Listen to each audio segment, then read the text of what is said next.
Isang mapagpalang gabi po ang pagbati po ng inyong evangelist, Bobby Culardo po. At medyo paumanhin at medyo matagal-tagal din po tayong hindi nagkaroon ng pagbo-broadcast dito po sa ating The Bible Stands, no? At medyo mahaba-haba po na para na marami po tayong mga naging activity po sa ating church, sa Bible Believers Baptist Church of Quezon City. At marami din po tayong mga lugar na pinuntahan, nagkandak ng mga Bible class at mga conferences mula sa Mindanao, sa Bicol, at maging dito sa Luzon. At salamat sa Panginoon at muli po ay tayo muli ay nagkaroon ulit ng pagkakataon na tayo po ay makapag-broadcast ngayong gabi. At ako po ay nagpapasalamat dahil po sa mga ilang mga pastor po na nag-i-encourage po sa akin, nagtatanong sila at bakit hindi na ako nagbo-broadcast. At ang sabi ko po ay talagang medyo naging busy lamang po. At ngayon po, tayo po ay may pagkakataon ngayong gabi, kaya po minarapat po natin na tayo po ay makapag-broadcast dito po ng live, dito po sa The Bible Stands broadcast, dito po sa ating pong Facebook live po. At muli po ay purihin natin ang Panginoon sa gabing ito. At binabati ko po yung mga kapastoran po sa mga iba't ibang mga churches mula po sa Luzon, sa Visayas at saka sa Mindanao. Alam ko na medyo nawala po tayo ng matagal-tagal po, no, dito sa Facebook live.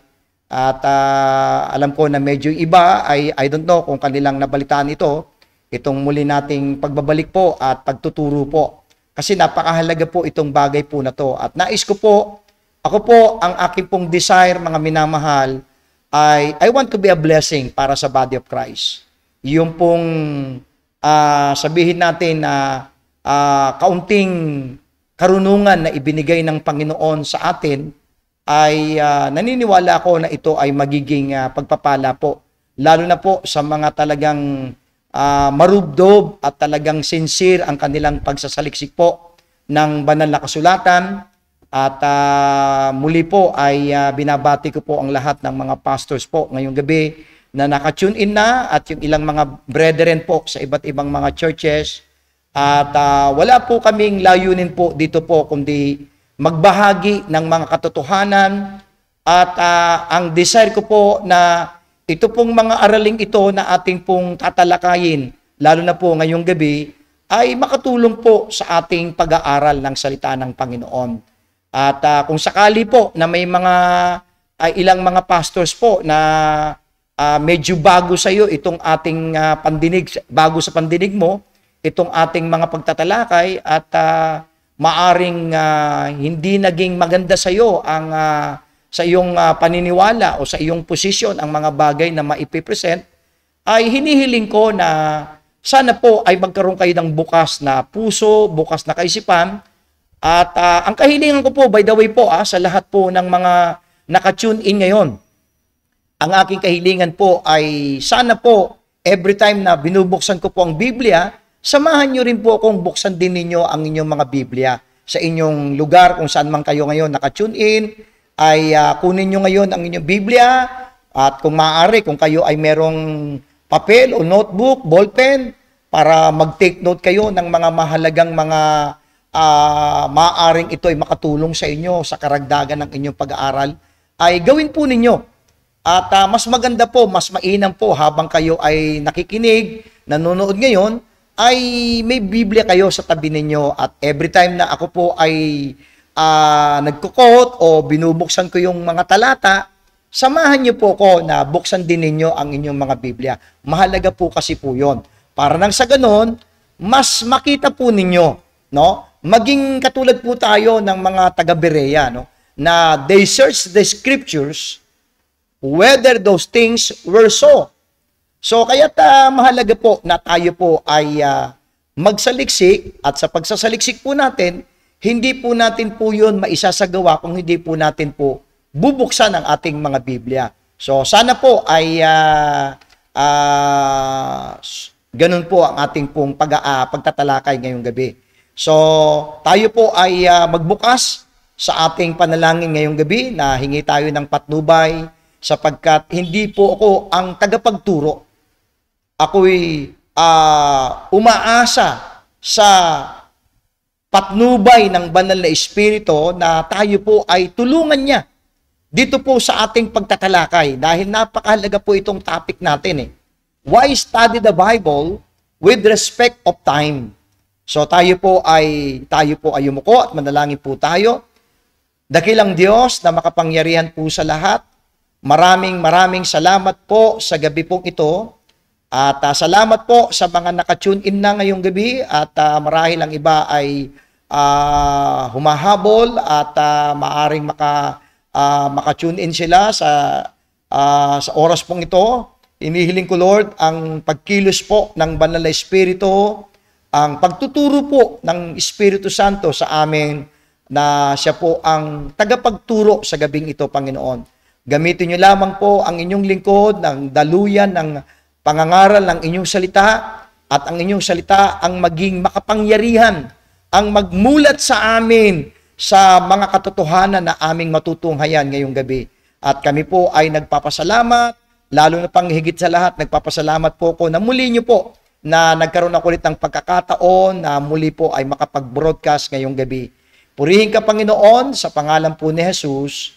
Amen at amen. So, minsan pa po, isang magandang gabi po sa lahat po ng mga nakatune in po ngayon.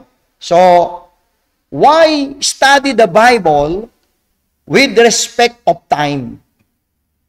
Mahalaga ba na kapag po tayo po ay nagbabasa at nag-aaral, nagsasaliksik dito po sa banal na kasulatan, mahalaga ba na i-observe natin yung timeline na sa Bible? May timeline po ang Bible May panahon po siya At yan po yung ating pong tatalakayin. At ang aking dalangin, makinig po tayo ng maigi, lalo na po sa mga lingkod ng Diyos. Ako po'y naniniwala na makatutulong po sa ating pag-aaral po ng banal na kasulatan. Ano po? Now, unang-una po, by way of introduction po, ang Diyos po natin ay walang hanggan. The eternal God.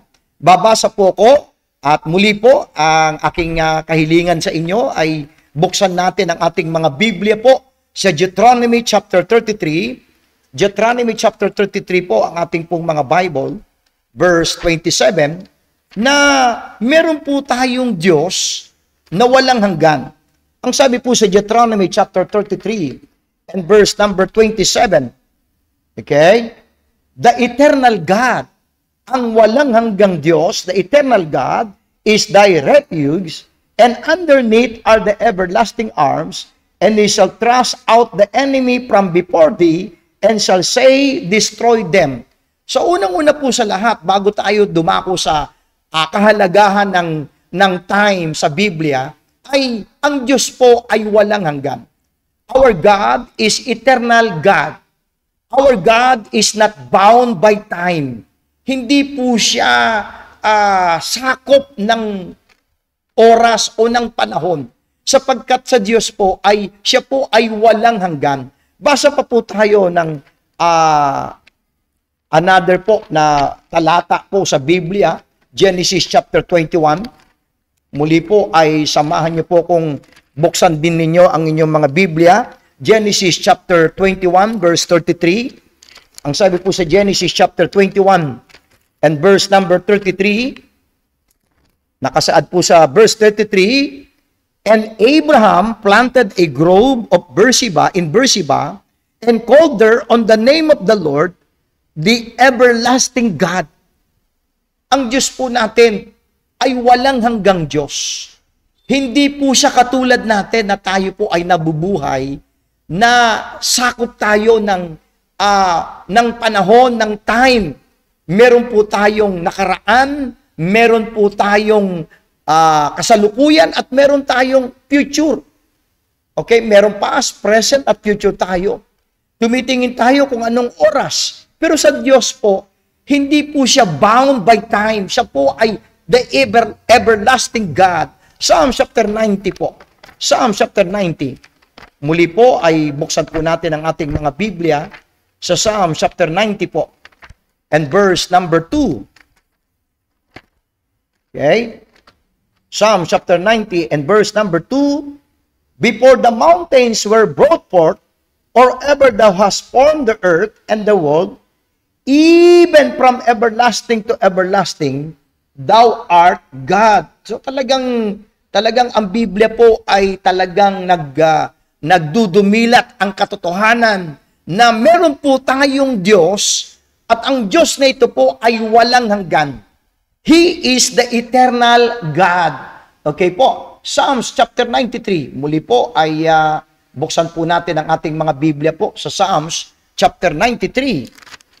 Psalms 93 verse number 2, thy throne is established of old, thou art from everlasting.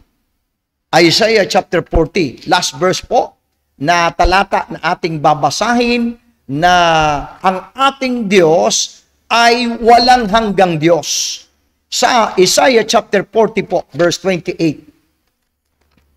Isaiah chapter 40, verse number 28.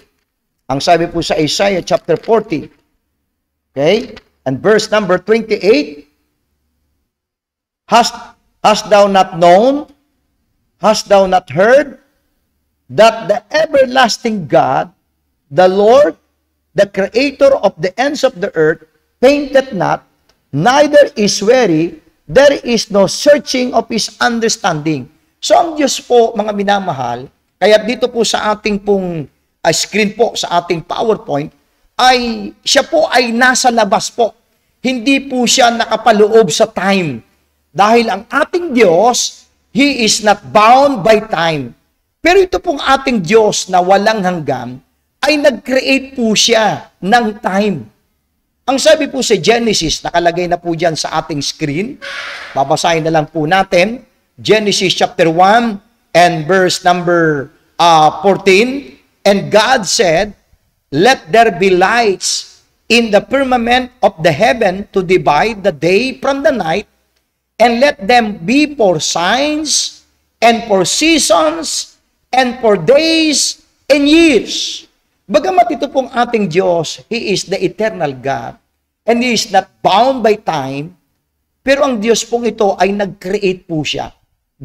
Siya po ang naggumawa ng time. Siya po ang gumawa ng mga signs. Siya po ang nag-create ng mga seasons, mga days and years. Kaya sa Bible po, meron pong mga panahon na tinatawag because diyan po sa ilalim po ng the eternal God, mapapansin po ninyo dyan sa ating PowerPoint, nasa labas po ang Diyos, pero dito po sa ilalim po, sa loob po ng time, meron pong iba't ibang katawagan po na nakita ko sa Bible. Meron pong tinatawag na in His time. Tingnan po natin sa Ecclesiastes chapter 3. Buksan po natin ang ating mga Bible. Ito po yung mga na-observe ko sa aking pagbabasa po ng Bible na dito po sa loob na kinreate ng Diyos, okay, ay meron pong mga tawag ang Bible patungkol sa panahon. Meron pong tinatawag na in His time. Ang sabi sa Ecclesiastes chapter 3 verse number 11, He hath made everything beautiful in His time. Ang ganda po, no? Also, He hath set the word in their heart so that no man can find out the work that God maketh from the beginning to the end. Merong tinatawag sa Bible na in due time. Tingnan po natin sa Romans chapter 5 verse number 6. Romans chapter 5 and verse number 6 po. In due time, meron pong binabanggit po ang Bible sa Romans chapter 5, in due time. Sabi po dito sa Romans chapter 5, maganda ay muli po, samahan nyo kung buksan ng inyong mga Biblia. Sabi diyan, for when we were yet without strength, in due time, Christ died for the ungodly. Alam niyo po ba, wala pong aksidente sa Diyos. Everything was carefully planned by God in eternity. At precise ang Diyos sa kanyang mga ginawa. Ang Diyos po ay accurate sa bawat panahon na kanyang mga sinabi po. Kaya meron pong in His time, in due time. 1 Timothy chapter 2 verse number 6. Muli po, samahan niyo po kung buksan ang ating mga Biblia sa 1 Timothy chapter 2 and verse number 6. ang ating pong mga Bible. Ang sabi sa verse number 6, who gave himself a ransom for all to be testified in due time. Mula doon sa kapanganakan ng Panginoon, hanggang sa kanyang earthly ministry, hanggang sa siya'y napako, hanggang sa kanyang pagkalibing, pagkabuhay, lahat po yan ay nakapaloob sa time. At ang Diyos po ay accurate po sa mga bagay na yan. Meron po sa Bible, dyan sa kinreate ng Diyos na time, in His time, in due time, meron pong fullness of time. Galatians chapter 4. Tingnan po natin, Galatians chapter 4 and verse number 4. Galatians chapter 4, verse number 4. Muli po, tunghayan po natin ang ating mga Biblia sa Galatians 4:4.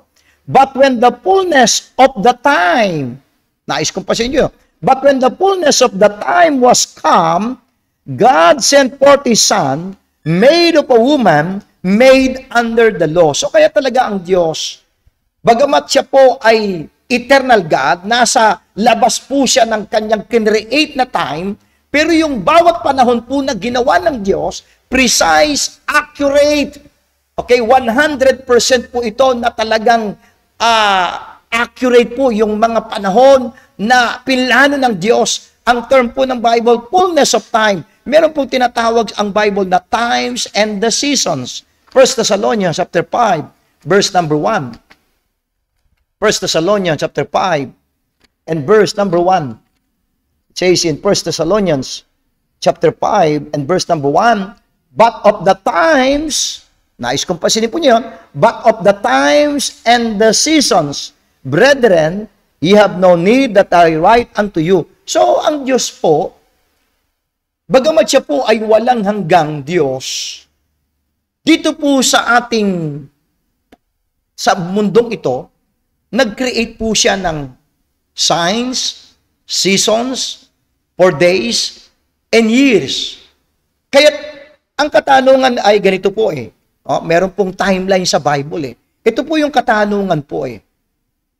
Why study the Bible with respect of time? Bakit po napakahalaga na tayo po na mga students of the Bible, tayo pong mga mag-aaral po ng Biblia, dapat ino-observe po natin yung mga panahon sa Bible. Mamaya po, inyo pong ma-appreciate, marahil ay sasabihin mo, hindi naman mahalaga yan. Makikita po ninyo kung bakit napakahalaga po na ino-observe po ng isang nag-aaral, ng isang mangangaral, ng isang tagapagturo po. Okay? Ang timeline po sa Bible. Why study the Bible? Ito po yung ating topic eh. Why study the Bible with respect of time? Bakit kailangan tingnan natin, i-observe natin, wag nating itong ignore yung mga time frame ng Diyos, yung timetable ng Diyos na nakalatag po sa banal na kasulatan.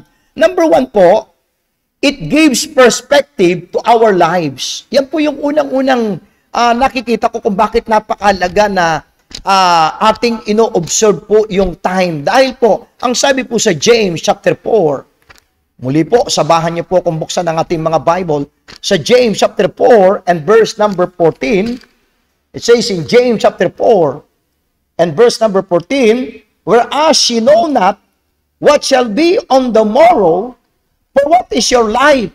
It is even a vapor that appeareth for a little time, and then vanisheth away. Kapag ka po inaral po natin, ini-observe po natin, binibigyan natin ng importansya yung panapanahon sa Biblia, magbibigay po sa atin ito ng tamang mindset, ng tamang perspektibo sa ating buhay. Na ano po, na ang buhay ng tao ay maikli lamang. Ang sabi ng Bible sa James, it is even a vapor that appeareth for a little time and then vanisheth away. Kaya't napakahalaga po na pinag-aaralan natin yung mga timeline po sa Bible dahil ito po ay magbibigay sa atin ng awareness na ano ba ang buhay ng tao. Ang sabi nga ng Bible, so teach us to number our days. So kaya mahalaga po yung bagay po na yan eh. Number 2, It highlights the purpose or foreknowledge in God's plan. Kapag ka po pinag-aaralan po natin po yung time po, yung timeline po sa Bible, nabibigyan po ng emphasis po yung sovereign plan ng Diyos. Yung sovereignty ng Diyos sa kanyang mga plano po. Dahil everything was already, ito po'y plano ng Diyos. Ang Diyos po, hindi po siya katulad natin na randomly. No? Hindi natin pinag-isipan. May mga action tayo, may mga ginawa tayo na hindi naman talaga natin pinag-aralan at pinag-isipan. Hindi po ganun ang Diyos. Galatians chapter 4, nais kong buksan natin ang Biblia natin sa Galatians chapter 4. It says in Galatians chapter 4, for the sake of time, ay babasahin ko na lang po sa verse 4.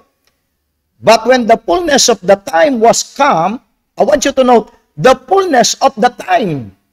Hindi po kabog-abog na lang, bigla na lang lumitaw si Kristo sa mundong ito. Hindi po. Ito po ay nakapropesiya at the exact time na sinabi ng Bible, ipinanganak ang ating Panginoon. Ang sabi sa verse 4, but when the fullness of the time was come, God sent forth His Son, made of a woman, made under the law, to redeem them that were under the law, that we might receive the adoption of sons. So, ito po yung pag-aaral po, pag pinag-aralan mo, inobserve mo, yung timeline sa Bible, nabibigyan ng emphasis, na-highlight po yung sovereign plan ng Diyos, yung forethought ng Diyos sa kanyang mga plano. And then number 3, it enriches the context. Kapag ka po inaaral po natin ang Bible with respect of time, tayo po ngayon ay nagkakaroon ngayon ng tinatawag na pagsusumikap dahil pag binasa mo yung isang talata, dahil ino-observe mo anong panahon nito, mahalaga ba yon? Mamaya po, makikita po natin. Anong panahon nito? So, para malaman natin kung anong panahon yung talata na binabasa ninyo, ikaw ngayon ay mauobliga na basahin yung buong konteksto. Kasi po kapag dampot ka na lang ng dampot ng mga talata, na yun po ang majority ng mga denominations na ginagawa po, especially po yung mga cults, yung mga iglesia ni Cristo, dating daan, saksi ni Jehovah, Seventh-day Adventist, dampot lang sila ng dampot ng mga talata at hindi po nila ito inaaral by context anong panahon yung mga talata na yon. So it enriches the context. Kapag ka po pinag-aaralan natin ang Bible at ino-observe po natin yung timeline po ng Bible.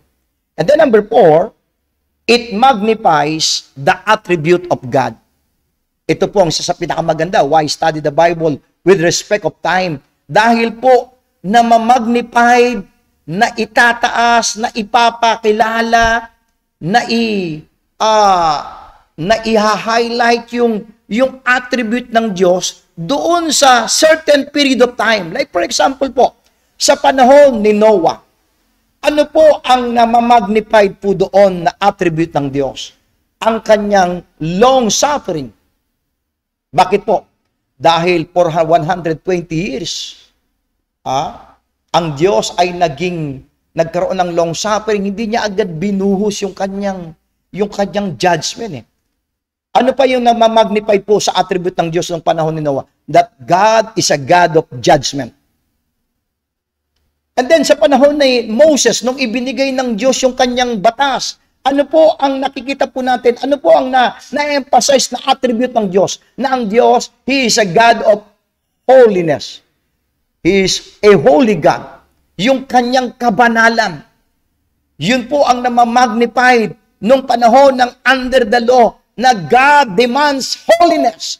And by being obedient to the commandments of God, ang mga tao ng Diyos ay makakaranas ng kanilang kabanalan.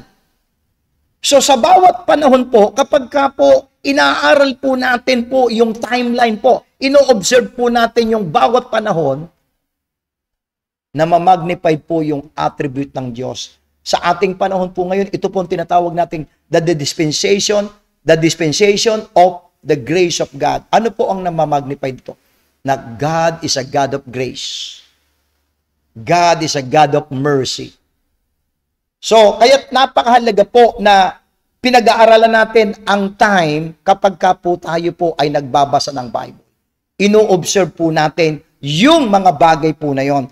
Panglima po, ito po, nahalaga po ito. Dito po ninyo maunawaan at dito ninyo ma-appreciate bakit kailangan, why study the Bible with respect of time? Dahil God reveals His truth to men gradually and not all at once. Ang Diyos po, yung kapahayagan po, ito pong Biblia po, na hawak-hawak ko po, at kung kayo ay may hawak na Biblia, hindi po ito inirebuild ng Diyos one time sa isang pagkakataon lamang, sa isang panahon at sa isang tao. Hindi po ganoon. At alam ko, yung mga pastor ay sasabihin yung totoo, yung sinasabi ko, sapagkat dahan-dahan yung kapahayagan ng Diyos, progressive po yung revelation ng Diyos. Okay? Hindi po niya ibinigay lahat kay Moses ang buong kapahayagan ng Bible. Ilan lamang sa libro ng Bible ang inirebuild ng Panginoon kay Moses? Genesis, Exodus, Leviticus, Numbers, Deuteronomy. Yun lamang ang nirebuild ng Panginoon kay Moses. Other than that, hindi na po niya alam kung ano pa po yung mga kapahayagan ng Diyos. Kaya dapat po, na-observe po natin yung timeline dahil sa pamamagitan po ng pag-aaral natin ng paggamit po ng timeline, na-observe po ninyo yung progressiveness ng revelation ng Diyos sa bawat panahon. Magbibigay po tayo ng example po, no? Isaiah, babasa po tayo ng mga talata po sa Bible. Isaiah chapter 28. Muli po, samahan niyo po kung buksan ang ating mga Biblia sa Isaiah chapter 28. Dito po sa Isaiah chapter 28 po, ang ating pong mga Bible. Verse number 10. Okay? Sabi ng Bible, for precept must be upon precept, precept upon precept, line upon line, line upon line, here a little, and there a little. Ang Diyos po, dahan-dahan, nire-rebuild po niya yung mga katotohanan sa bawat panahon, mga minamahal. Okay? Hebrews chapter 1. Idagdag po natin po itong Hebrews chapter 1. Mamaya po natin babasahin yung Matthew chapter 13. Hebrews chapter 1. Kaya po, napakahalaga po na every time we study the Bible, kailangang i-observe mo anong panahon ito. Mamaya po, sasabihin mo, hindi mahalaga yun. Naku po, kaya ang dahilan kung bakit maraming maling pagtuturo, maraming confusion among religious denominations, dahil ang problema, inignore natin yung mga timeline sa Bible o time frame o period of time sa bawat panahon. Dahil ang sabi po sa Hebrews chapter 1, Hebrews chapter 1, verse number 1. Nais kong pansinin po natin itong Hebrews chapter 1, verse number 1. Okay? God, who at sundry times, ang Diyos sa iba't ibang panahon. Dahil ang Diyos, may iba't ibang panahon po sa Bible eh. Okay? God, who at sundry times, and in diverse manners, sa iba't ibang mga pamamaraan, spake, nangusap po siya, in time past, unto the fathers by the prophets. So ang Diyos, sa iba't ibang panahon, panahon ni Adam, panahon ni Noah, panahon ni Abraham, panahon ni Moses, panahon ng mga prophets, panahon ng mga apostles, sa iba't ibang panahon, ang Diyos po ay nangusap. Nag-rebuild po siya ng mga katotohanan, nag-rebuild po siya, nagbigay po siya ng mga instructions, meron po siyang mga katuruan na ibinigay sa bawat panahon, at hindi po natin po ito makikita kung hindi po natin i-observe ang timeline po ng Bible. Another example po, Matthew chapter 13. Matthew chapter 13 po ang ating pong mga Bible. Matthew chapter 13. Muli po, samahan niyo po kung buksan ang ating mga Biblia. Sa Matthew chapter 13 po, ang ating pong mga Bible. Verse 17. Matthew 13, verse number 17. For verily I say unto you, that many prophets and righteous men, ang kausap po dito ni Kristo, yung kanyang mga alagad, nais kong pansinin po ninyo, nais kong buksan po ninyo ang inyong mga Biblia para ma-appreciate po ninyo why study the Bible with respect of time, dahil ang Diyos, God reveals His truth to men gradually and not all at once. Pansinin po natin, for verily I say unto you, sabi ni Kristo sa kanyang mga alagad, that many prophets and righteous men have desired to see those things which ye see. Sabi ni Kristo sa kanyang mga alagad, maraming mga propeta at mga righteous men na kanilang ginusto, dinisar nila na makita yung mga bagay na nakikita nyo and have not seen them. O see? So meron palang itong mga Old Testament prophets na hindi po nila nakita yung ipinakita ng Diyos sa kanyang mga alagad. Let's continue. And have not seen them, and to hear those things which ye hear, and have not heard them. So may mga bagay na hindi po ipinakita ang Diyos sa kanyang mga propeta, hindi po may mga bagay po na sinabi ang Diyos na hindi po niya ipinarinig, hindi po niya ipinakita, hindi po niya inireveal, and yet ipinakita niya sa kanyang mga alagad. O see, kaya kailangan po sa pag-aaral po natin ng Biblia, dapat po nating na-observe ang mga panahon sapagkat ang revelation ng Diyos, hindi po isang bagsakan lang ibinigay niya na sa isang panahon. Hindi po, dahan-dahan po. At dapat po na-observe po natin yung mga bagay na yan. So, may mga nireveal po ang Panginoon sa kanyang mga alagad na hindi po nakita, hindi po narinig ng mga prophets. Pero tingnan po ninyo sa John chapter 16. Tingnan po natin.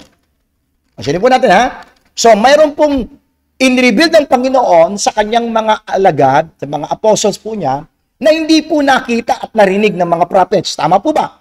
Pero pansinin po natin sa John chapter 16. John chapter 16. Okay? Dito po sa John chapter 16 and verse number 12. It says in verse number 12, I have yet many things to say unto you. Mga alagad niya po ito. Sabi ni Kristo, marami pa akong dapat sabihin sa inyo. But he cannot bear them now. So, ibig sabihin, meron pa siyang hindi pa sinasabi. Meron pa siyang mga hindi nire-reveal sa kanyang mga alagad. So, makikita po natin yung bagay po na yan. Tingnan po natin sa Ephesians chapter 3. Pagdating po kay Apostol Pablo, ano po ang mababasa po natin? Ephesians chapter 3 po. Ephesians chapter 3. Okay? Pasinin po natin. So, may mga ipinakita ang Panginoon, ipinarinig ang Panginoon sa kanyang mga alagad base sa Matthew 13 verse 17 na hindi po nakita at narinig ng mga propeta.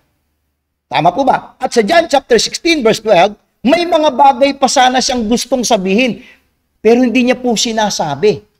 So, ibig sabihin, progressive po yung kapahayagan ng Diyos.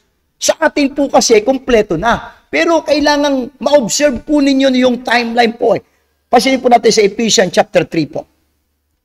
Verse 1. Babasahin ko po, verse 1. For this cause, I, Paul, the prisoner of Jesus Christ, for you Gentiles, if ye have heard of the dispensation of the grace of God, which is given me to you, ward, how that by revelation, sa pamamagitan ng revelation, kapahayagan ng direct revelation ni Kristo kay Apostle Paul, he made known unto me the mystery, as I wrote afore in few words, whereby when ye read, ye may understand my knowledge in the mystery of Christ, which in other ages was not made known unto the sons of man, as it is now revealed unto his holy apostles and prophets by the Spirit. So, may mga bagay na inireveal kay Paul na ito po ay naitago sa mahabang panahon. So, kaya't mahalaga po na sa ating pag-aaral po ng banal na kasulatan, ino-observe po natin yung timeline ng Diyos. meron po siyang panapanahon po sa Biblia. Okay, now, God laid out the Bible in a semi-chronological order from the beginning to the end. A timeline helps to more easily visualize the chronology of events and the related books of the Bible. Kasi po, ang Diyos, nilaid out po niya yung pagkakasunod-sunod sa bawat panahon. At sa pamamagitan po ng paggawa ng pag-observe ng timeline, maunawaan mo yung pagkakasunod-sunod ng bawat panahon. Tinignan ko sa dictionary po itong timeline, yung definition po ng timeline. Okay? A sequence of related events arranged in a chronological order and displayed along a line, usually drawn from left to right or top to bottom. So, yun po yung timeline. Ikaw ay gagawa ng guhit at i-arrange mo yung mga pangyayari in a chronological order. Mahalaga po ba yun? Opo, napakahalaga po yun sa pag-aaral natin ng salita ng Panginoon.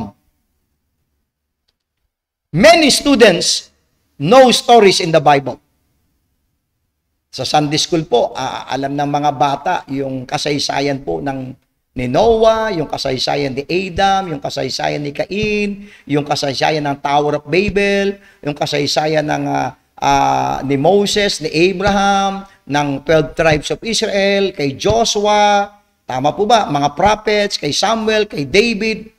But they don't know how they fit together. Maraming Kristiyano, alam nila yung mga Bible stories, pero hindi nila alam kung paano nila itong ilalagay sa timeline. A timeline-based study gives students the big picture of the Bible while helping them understand the chronology of events. Kaya napakahalaga po yung timeline. Each Bible timeline will help them to see the relationship between people and events, whether they are studying sections of the Word of God or an overview of the entire Bible. Now, timelines help to visualize what comes before and what comes after. Mahalaga po sa timeline Pag ino-observe po natin yung time na makikita natin yung panahon po sa Biblia, nabivisualize mo, ito ba ay nangyari na, mangyayari pa lang, o nangyayari na? Mahalaga po yun dahil lahat po ng kulto, hindi po nila, inignore po nila yun Babasa po sila ng mga talata na ito'y mangyayari pa lang, pero sa kanila ay tapos na. Imagine mo yung second coming, maraming mga tagapagturo na nangyari na sa kanila. Mangyayari pa lang napansin po ba ninyo? Napakahalaga po ang timeline dahil ito ay magtutulong sa atin na ma-visualize natin what comes before and what comes after. Every dispensationalist makes timelines. Lahat po ng mga dispensationalist po ay gumagawa po ng timeline. This is because the timing of verses, revelations, events, books matter for understanding the dispensational context and application. Now, timelines are a necessary tool. Mahalaga po na sa pag-aaral po natin ng banal na kasulatan, mahalaga po ito sa ating pag-aaral. Okay, it is really important, necessary po na tool because number one, God spoke at sundry times and we cannot put words in God's book before He spoke them. Ang Diyos ay nag-reveal po ng mga kanyang salita. Pero kapag hindi po natin inobserve po yung timeline,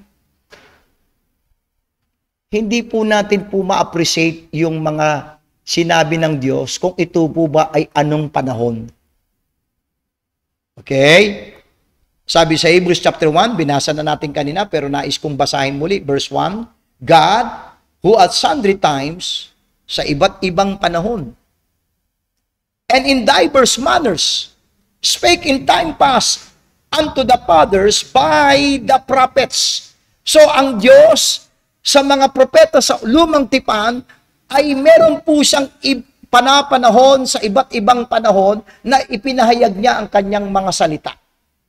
Kaya napakahalaga po na ino-observe po natin yung timeline. Number 2, the books of the Bible are not in order of time. Putting them on a timeline helps us put them in context. Katulad halimbawa sa history po ng Israel from Exodus, Numbers, yung kanilang journey po, may mga pagkakataon pag hindi po natin in-observe po yung timeline sa kasaysayan po ng Israel, ay hindi po natin ma-appreciate po yung mga kaganapan sa pagkakasunod-sunod na pagkakabanggit ng Bible. Mahalaga po yan eh. Number 3, the content of the books can speak about the future or past. Knowing these verses and passages need a timeline. Yung bang binabasa mo, ito ba ay future or nangyari na? Mahalaga po yung bagay po na yon, mga minamahal. Ano po? And then number 4, the books were written within history. And it is important to know what was going on in history to understand many prophecies and letters. Alam niyo naman natin na ang Bible po ay punong-puno po ng mga kasaysayan. At napakahalaga po na ino-observe po natin ang timeline sa pag-aaral po natin dahil naiaayos po natin sa tamang panahon yung mga pangyayari, kaganapan at mga kapahayagan ng Diyos. Number 5, Bible maps in Bibles help you visualize where. Katulad po itong aking Bible, meron po siyang mga mapa. At dito po, nakikita natin, nabivisualize natin, dito pala nangyari yan. Nabivisualize natin where, kung saan. But, Bible timelines help you visualize when. Sa magitan ng timeline, nabivisualize mo, kailan nangyari ito. Yung map, saan nangyari. Pero yung timeline, kailan.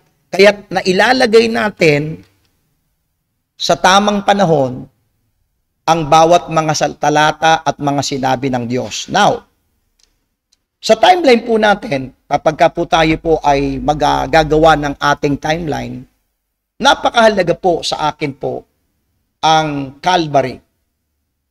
Importante po sa akin na every time ako po ay gumagawa ng timeline, ay napakahalaga po sa akin yung ginawa ni Kristo sa krus ng Kalbaryo. Dahil magiging walang halaga po ang ating pag-aaral ng salita ng Panginoon kung hindi po natin po bibigyan ng halaga yung ginawa ng Panginoon. Dahil kung walang ginawa ang Panginoon sa atin doon sa krus ng Kalbaryo, we're nothing. Tayo po ay hellbound sinner, makasalanan, at hindi natin kayang iligtas ang ating sarili. And thank God for the cross of Christ. At doon sa krus na yon ay nagkaroon po ng biyaya ang Diyos sa sangkatauhan. Kaya dyan po sa timeline po na yan ay unang-unang nilalagay ko po yung cross ng Kalbaryo. Dahil ito po ay magre-remind palagi sa atin kung ano yung ginawa ni Kristo sa ating buhay. At ang sabi po sa Colossians chapter 1, babasahin ko po, no? At bakit po sa aking timeline ay inuuna kong inilalagay ang krus, yung Kalbaryo po, no? Dahil po sa Colossians chapter 1, ang sabi po sa Colossians chapter 1 verse number 17, and He is before all things, and by Him all things consist, and He is the head of the body, the church, who is the beginning, the firstborn from the dead. Nais kong pansinin niyo po, that in all things He might have the preeminence. So, Mahalagang mahalaga po sa timeline natin yung Kalbaryo, yung krus ng Kalbaryo. Sapagkat siya po ang magiging preeminence po sa ating pag-aaral po ng salita ng Diyos. Pangalawa po, napakahalaga po sa timeline natin ang cross. Bakit po? Dahil ito po ang magseset ng boundary between the Old Testament and the New Testament, between law and grace. Kaya't napakahalaga po sa timeline natin, ito pong cross.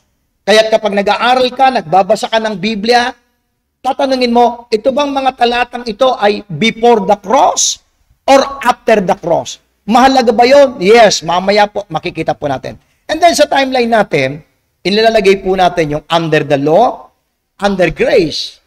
Okay? And then, sa timeline na po natin, ay inilalagay po natin yung earthly ministry of Jesus Christ. Yan po yung, siya po ay nag-ministry po. Okay? He is a minister to the circumcision. Sabi po sa Romans chapter 15 verse 8 na po. Now, sa timeline po natin, inilalagay din po natin ito pong rapture. Okay? And then, pagkatapos po, sa timeline natin, inilalagay po natin ang Great Tribulation. And then, pagkatapos po ng Great Tribulation, Second Coming. And then, pagkatapos po niyan ay Millennial Kingdom. So, yan po yung pwede po nating ilagay as we continue studying the Bible.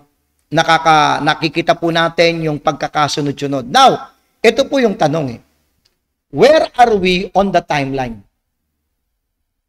Ngayon dito po, ma-appreciate po ninyo, bakit napakahalaga po na why study the Bible with respect of time? Dahil kapag hindi po natin inaral po sa Bible kung anong panahon, nasaan tayong panahon, yan po ang magdedetermine kung tama o mali ang doktrina mo. Where are we on the timeline? Diyan po sa timeline na yan. Alam mo ba kung nasaan ka dyan? Sa panahon na yan? Saang panahon ka? Ilalagay mo ang sarili mo. Okay? Yung magiging sagot mo kung saan mo ilalagay ang sarili mo dyan sa timeline, yun ang magiging dahilan, yun po ang magiging magdedetermine kung correct ba yung understanding mo sa Bible o mali. Ano po? Halimbawa, where are we on the timeline? Halimbawa po, ang isagot ng isang tao ay nasa Old Testament pa rin siya. Yeah. Still under the law. Sasabihin mo sa akin, meron bang ganong iniisip niya na sa timeline na yan ay still nasa panahon pa rin sila ng Old Testament? Meron pong reliyon na ganon. Ano po yun? Yung mga Seventh-day Adventist. Hindi po ba hanggang ngayon, ina-apply pa rin nila yung panahon ng Old Testament law about the Sabbath. Okay? Yung Levitical, yung dietary laws. At napakarami pang mga observant doon sa Old Testament na patuloy nilang ikinakapit sa panahon natin ngayon sa kanilang mga miyembro. Kaya't ang katanungan po where are we on the timeline? Mahalaga po dahil may mga reliyon na hanggang ngayon, Old Testament pa rin sila. Okay? Now, another. O ikaw ba ay nasa earthly ministry pa rin ba ni Kristo?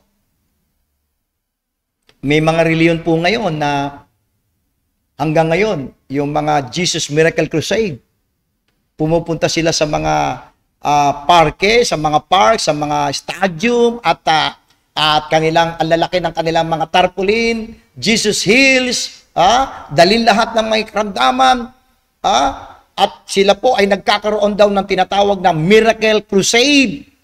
Iniisip nila na yung panahon ni Kristo, na si Kristo at yung kanyang mga lagad ay nagkakaroon ng healing ministry, akala nila hanggang sa panahon nito ay ganun pa rin.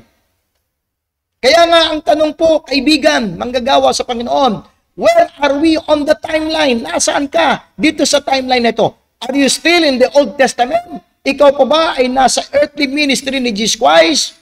O ikaw ay nasa Acts period pa rin? Ano po bang mga naganap sa Acts period? Okay? Meron pong signs and wonders, may speaking tongues. Kaya yung mga Pentecostal, nakita niyo po ngayon kung bakit po napakahalaga po yung timeline. At napakahalaga yung tanong na to na, where are we on the timeline? Ikaw ba ay nasa Acts period pa rin ba hanggang ngayon? Kaya yung simbahan mo, may mga nag-speaking tongues, may mga nagtutumbahan sa kanilang mga simbahan, at kung ano-anong mga signs and wonders na kanilang ginagawa, yun ay nangyari nung panahon ng Acts period. Yung mga speaking tongues, yung mga signs and wonders, dahil yung pong Book of Acts ay transition period, pero ang tanong nandyan pa rin ba tayo hanggang ngayon? Where are we on the timeline, mga minamahal? O ikaw ba ay nasa panahon na ng Great Tribulation? Yes. Nung panahon po ng pandemic, ang dami pong mga ilang mga Baptist ang naniniwala na nung panahon ng pandemic ay panahon na ng Great Tribulation. Imagine mo, merong isang pastor na tumawag sa akin at tinanong ako kung ako daw ay magpapabaksin. Okay? Para hindi po tayo agad maano ng COVID. No? Sabi sa akin ng pastor na yun, sa kanyang message ay, huwag kang magpabaksin, pastor, dahil yan ay tatak ng 666. Maraming nagturo ng panahon ng pandemic na yan ay Great Tribulation. Kaya napakahalaga po itong katanungan na to, mga minamahal Where are we on the timeline? Tayo ba ngayon ay nasa panahon na ba ng Great Tribulation? Kaya yung magiging sagot mo dito, yun ang magdedetermine kung tama yung understanding mo sa Bible o mali. Where are we on the timeline? O ikaw ba ay nasa panahon na ng Kingdom Age o Millennial Kingdom? Sino ang nagtuturo ng ganun? Si Kibuloy. Yung Jehovah's Witnesses, kaya nga ang tatak ng kanilang kapilya ay the Kingdom Hall, the Kingdom Hall. Napansinin po ninyo, pagka kayo pupunta sa mga Jehovah's Witnesses, the Kingdom Hall of Jehovah's Witnesses, kasi ang kanilang paniniwala, panahon na ngayon ng Kingdom Age ni Kristo. Ganon din kay Kibuloy. Kaya napakahalaga, mga minamahal, na i-observe po natin yung timeline at alam natin saan ba tayo dito sa timeline na to. Ikaw ba ay nasa panahon pa rin ba ng lumang tipan? Ikaw ba ay nasa panahon pa rin ba ng earthly ministry ni Kristo? Ikaw ba ay nasa panahon ng Acts period pa rin? Ikaw ba ay nasa Great Tribulation na? O ikaw ay nasa Millennial Kingdom na? O ikaw ay, worse po ito. O ikaw ay nasa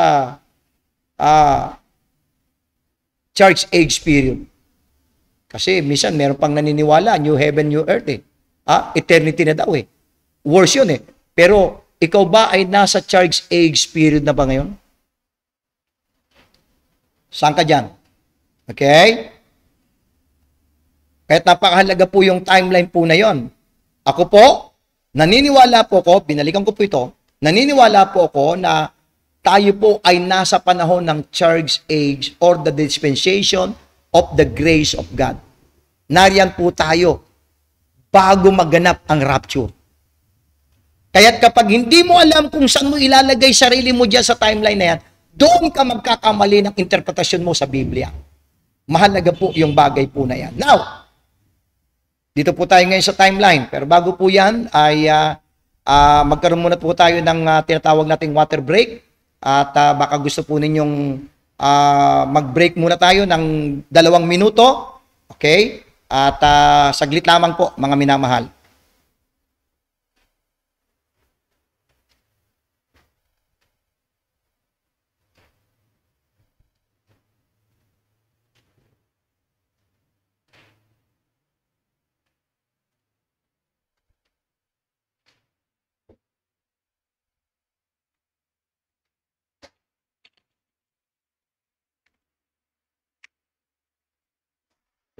Okay. So, balik po ulit ako, mga minamahal, dito sa ating pagtatalakay dito sa ating timeline. Ano po? Ngayon po, ipapakita ko po sa inyo, mga minamahal, at dito po nyo ma-appreciate Kung bakit napakahalaga na sa pag-aaral po natin, ino-observe po natin yung timeline. Okay? Magpapakita po ako sa inyo ng maraming mga halimbawa po.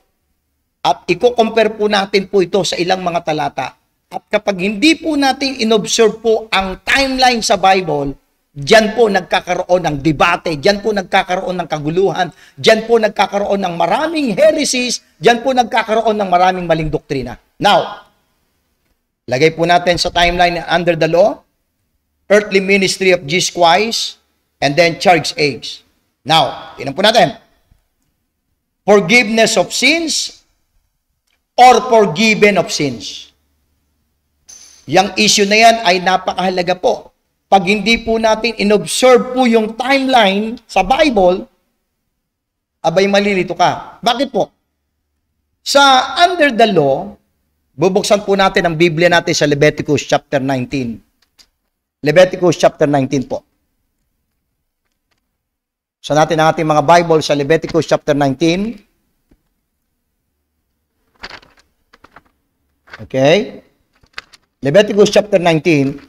Paano ba nakakaranas ng kapatawaran ang tao under the law?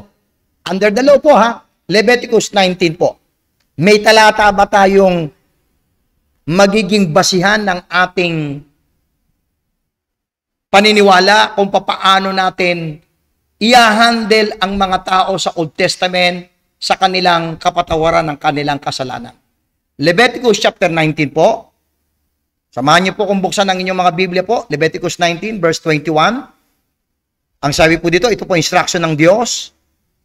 And he shall bring his trespass offering unto the Lord, unto the door of the tabernacle of the congregation, even a ram for a trespass offering. Verse 22 po.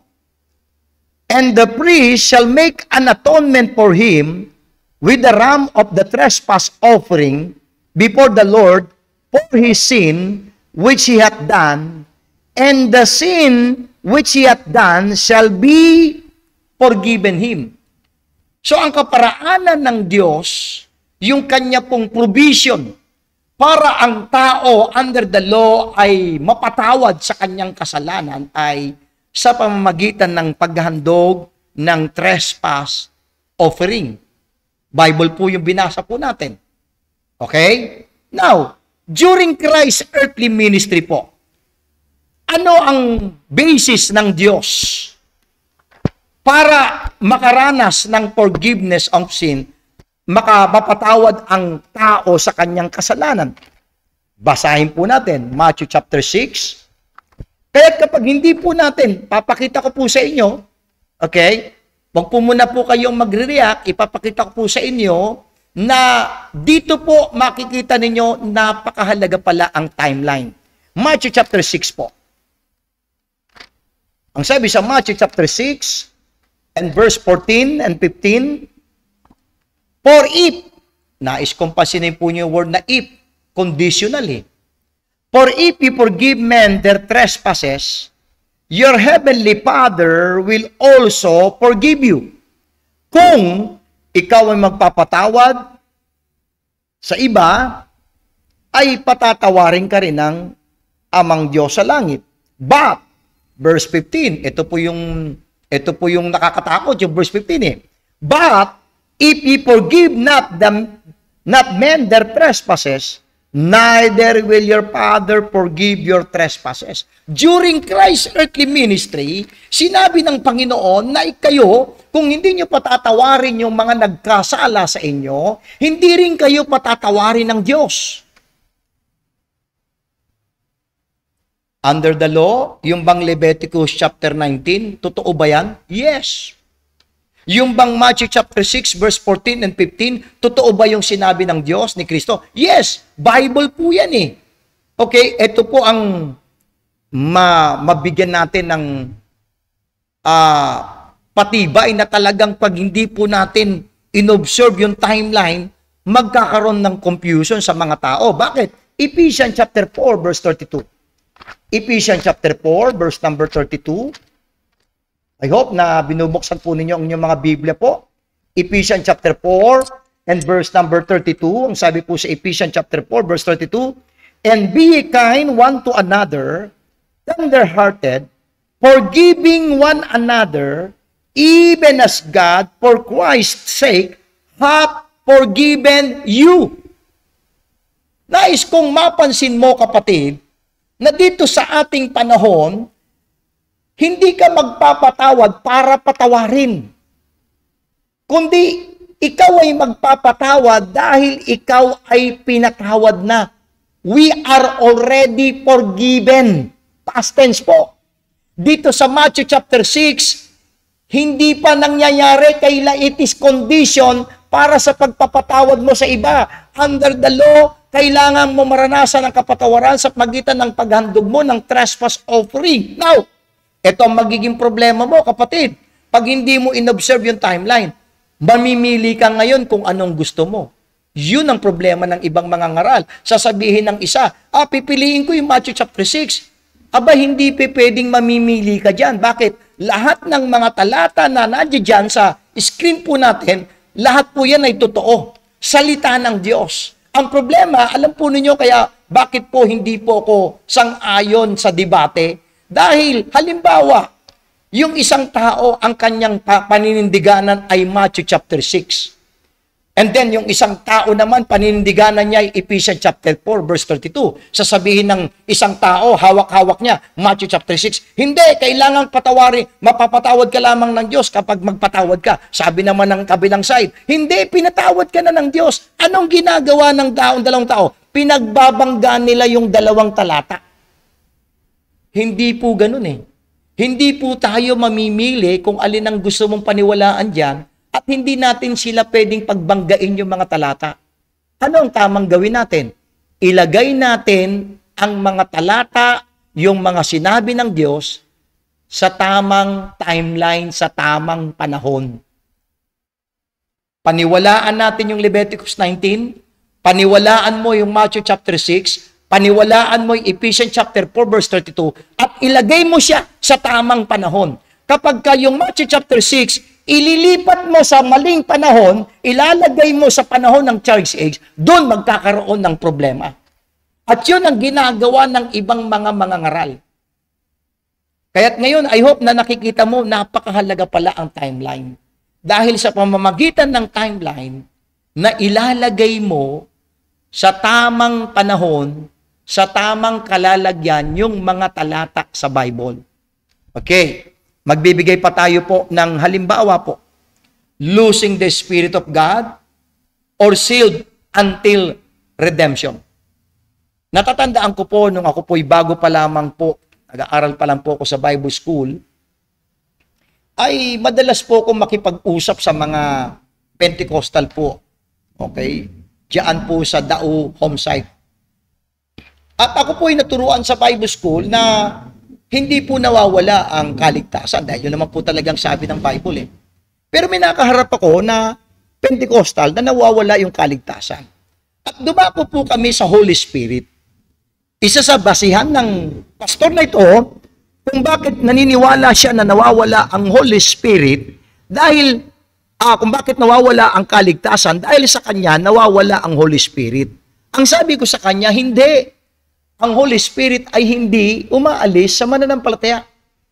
Ngayon, ito po magiging problema natin kapag hindi po natin inobserve po yung timeline. Bubuksan po natin sa 1 Samuel chapter 16 sa pangyayari po kay King Saul. 1 Samuel chapter 16, samahan niyo po kung buksan ang ating mga Biblia po.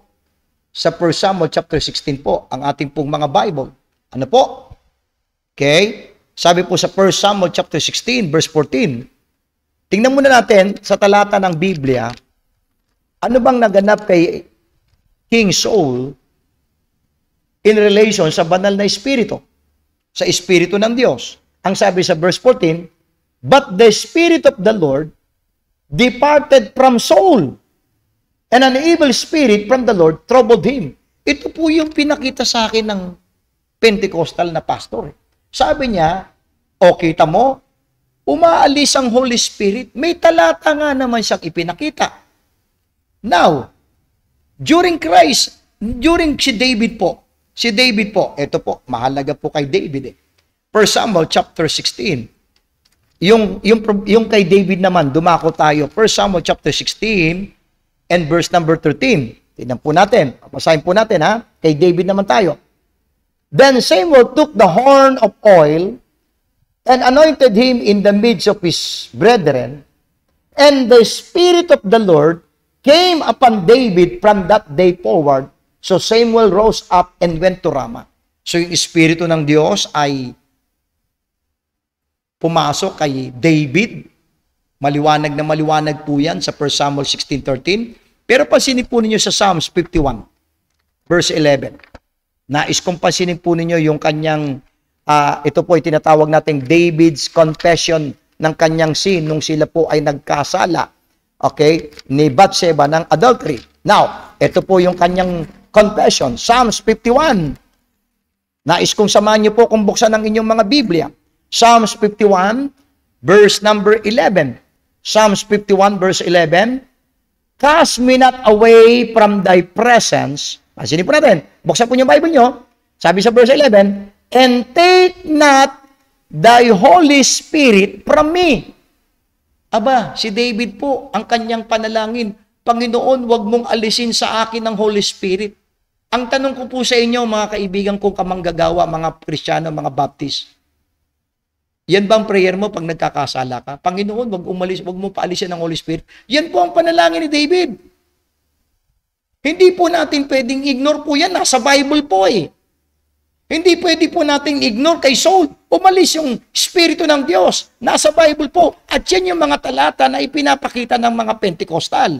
Now, during Christ's earthly ministry, John chapter 7, buksan po natin ang ating mga Bible sa John chapter 7.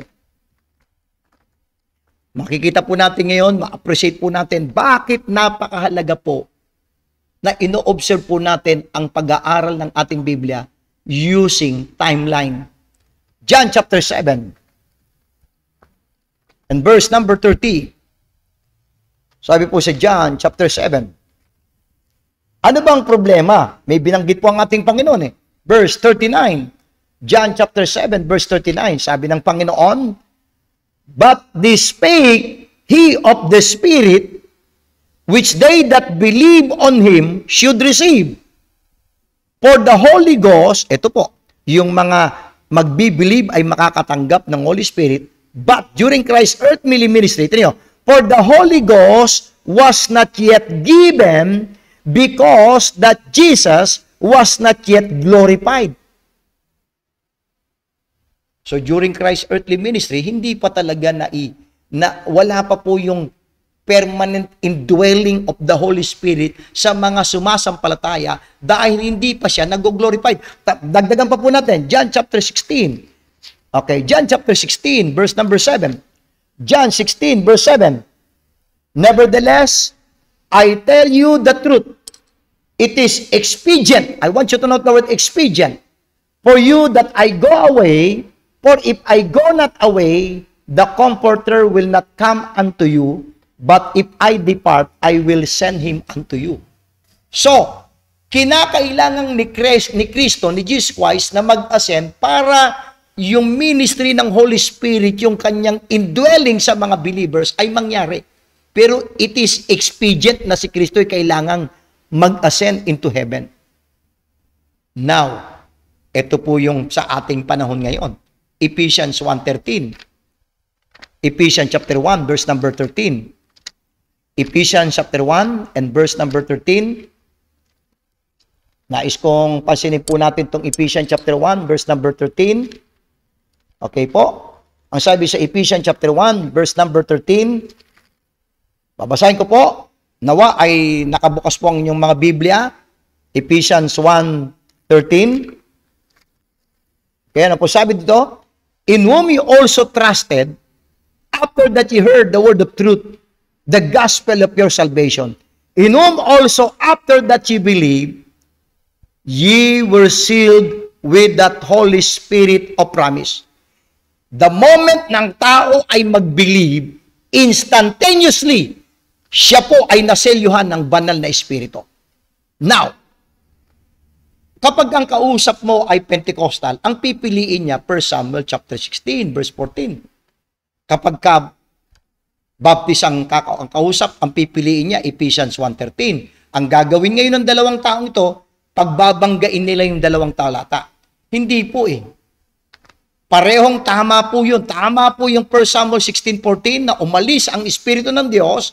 Tama po yung Psalms 51:11 na si David ay nananalangin na wag umalis ang Holy Spirit sa kanya. Tama po yun. At tama po na during Christ's earthly ministry, wala pa po yung indwelling ng Holy Spirit sa mga believers. At tama po yung Ephesians 1:13 na upon believing, ang Holy Spirit po ay naselyuhan po siya. Ngayon, hindi po tayo mimimili dyan. Sasabihin mo, ang gusto ko Ephesians 1:13 lang. Sasabihin ng isa, ang gusto ko. Hindi po. Lahat po yan piliin mo. Lahat yan paniwalaan mo. Lahat yan ay salita ng Diyos. At hindi natin pagbabanggain, kundi ilalagay natin sa tamang panahon ang mga talata ng Biblia. Halimbawa, yung 1 Samuel chapter 16, verse 14. Ilagay mo sa panahon natin ngayon. Doon magkakaroon ng problema. At yun ang dahilan kung bakit maraming maling doktrina. Yung mga talata na hindi naman akma sa ating panahon, inilalagay sa ating panahon. Now, hanggang kailan yung pagkasiling, yung sealed ng Holy Spirit sa atin? Ephesians 4:30. Ephesians chapter 4, verse number 30. And grieve not the Holy Spirit of God, whereby ye are sealed unto the day of redemption. Tayo po ay selyado ng banal na Espiritu hanggang sa the day of redemption. Ano yung day of redemption? Yan po yung rapture, yung katubusan ng ating katawan. So, hindi po tayo namimili ng kung anong gusto mong talata. Hindi po natin pinagbabangga yung mga talata, kundi inilalagay natin ang mga talata sa banal na kasulatan sa tamang paglalagyan sa tamang timeline. I hope po, mga minamahal, nakikita niyo po unti-unti ngayong gabi yung kahalagahan po ng pag-aaral ng Biblia na ino-observe po natin po yung timeline. So in the meantime po, mga minamahal, ay ikakat muna natin pansamantala, puputulin po muna natin ang ating pagbo-broadcast at sa susunod po na pagkakataon ay ipagpapatuloy po natin at marami po tayong mga timeline po na ipipresent po dito at ito po ay pag natatapos po natin, every time na makakatapos po tayo ng timeline po sa Bible, ay ito po, ipopost ko po yung timeline po sa biyaya lamang ng Panginoon na ginawa po natin na ito po ay ating pong ipamimigay po ng libre po sa inyo. Ano po? So kaya po, maraming salamat po. Pansamantala po muna ay ikakat muna natin yan. Magpapatuloy po tayo next week. At maraming salamat po sa mga pastor ngayon na naka-tune in ngayong gabi, mga brethren from different churches. At magandang gabi po sa inyong lahat. Magwakas po tayo sa panalangin ngayong gabi. Dakilang Diyos, maraming pong salamat po sa gabing ito.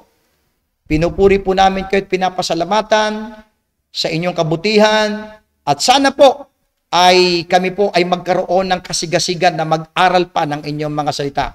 I-bless niyo po ang mga paunang mga pagtatalakay namin dito po sa The Bible Stands broadcast na why we study the Bible with respect of time. Tulungan niyo po na makita po namin ang kahalagahan po na every time kami po ay nag-aaral ng banal na kasulatan, napakahalaga po na ino-observe namin ang timeline na inilatag nyo sa inyong banal na kasulatan. Muli po, purihin ka sa tanging pangalan po ni Jesus. Amen at amen. So muli po, maraming salamat po.